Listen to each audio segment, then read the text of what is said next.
Hello, in this video we will identify the different parts of circle. We'll focus on the radius and the central angle in order for us to find the arc length.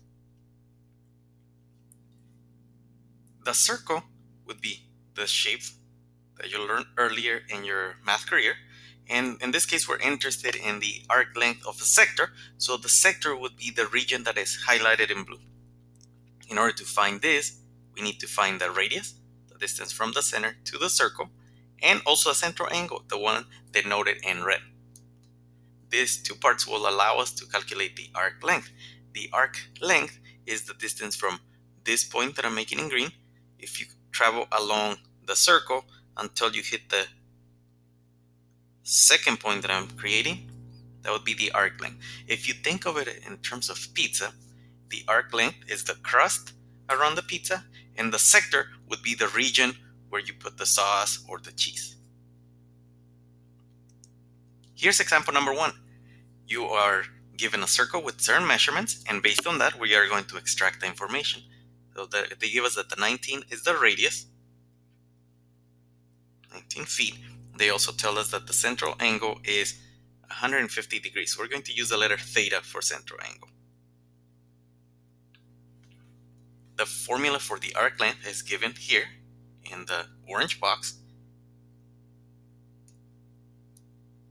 and I have pre-filled the formula frame. So the formula frame is basically the formula, but we take away the parts that we are going to substitute, the radius and the central angle, which will then substitute the 19 and the 154.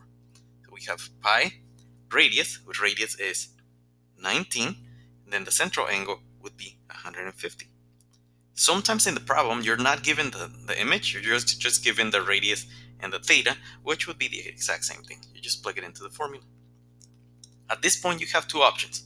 One option is you simplify everything at the beginning, that gives you smaller numbers, and then you multiply. We'll start with this one. So we'll start by simplifying.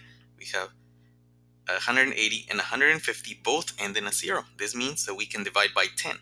150 divided by 10 is 15. 180 divided by 10 is 18.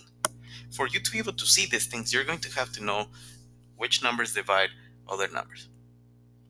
Now that we have 15, 19, and 18, we need to check which number divides either 15 and 18 or 19 and 18. 3 divides 15 and gives us 5. 3 divides 18 and gives us 6. We'll continue to divide until we're no longer able to divide, or if you have prime numbers. We are at this stage. Since we can no longer simplify the fraction, we are going to multiply what we haven't crossed out. 5 times 19 gives us 95. We're looking at the numbers on the numerator. We also have this pi that we haven't dealt with. We're going to bring it down. And on the denominator, that would be the bottom of the fraction, all we have left is 6. Therefore, the arc length is 95 pi over 6. Another way to solve it is you plug in the numbers just like you did on the one on the left, but instead of simplifying the numbers at the beginning, you're going to multiply them out. So you're going to multiply 19 times 150, and this is going to give us 2,850. Don't forget to bring the pi on the numerator, and at the bottom we have 180. At this point you're able to simplify just like we did at the beginning on the problem on the left, or you can use your calculator, one of those that would simplify the fraction for you, and it would give you the same answer. If you plug it in the calculator, you get it automatically. If you start simplifying, notice both numbers, 2,850 and 180, end in a 0, therefore we're dividing by 10, and that crosses out that 0.